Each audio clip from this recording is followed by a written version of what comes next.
Ever wonder why your pilau never comes out as good as your grandma's? Could it be that she had a secret ingredient? Or was it just decades of experience? Now, I know what you're thinking.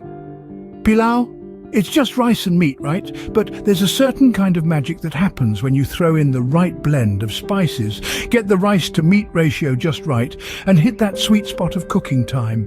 It's like trying to capture a unicorn in the wild. 1 minute it's there, and the next, poof, it's gone.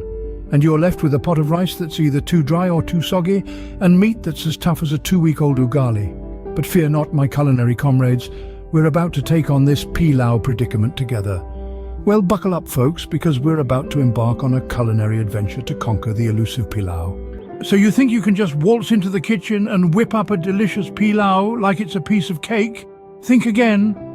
Now, let's delve into the real meat of the matter, or should I say, the real rice of the matter. Cooking pilau is not a walk in the park. It's more like a complex dance, a ballet of spices, rice and meat, all twirling together in a symphony of flavors that could either be a standing ovation or a tragic fall. First, you've got to get your spices right. A little too much here, a little too little there, and boom, you've got a pilau that's more akin to a spice market explosion than a delicious meal. Handling spices is like handling dynamite. One wrong move and it's all over. Then comes the tricky part, the rice. Now, this isn't your everyday run-of-the-mill rice. No, sir. This is pilau rice, the diva of all grains.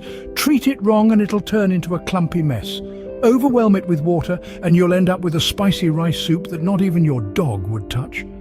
Finally, the piece de resistance, the meat. Now, this is the real star of the show.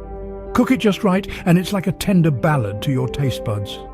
Cook it wrong, and well, let's just say it'll be a culinary tragedy of epic proportions. And voila, there you have it.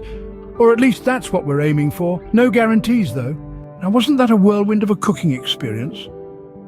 We've seen the good, the bad, and the, well, burnt.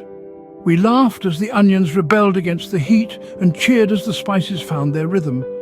We saw how too much water can turn your pilau into a soup and how forgetting the garlic can lead to a culinary catastrophe. But through it all, we learned a thing or two.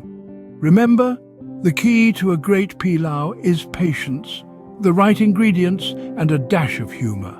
Happy cooking, folks!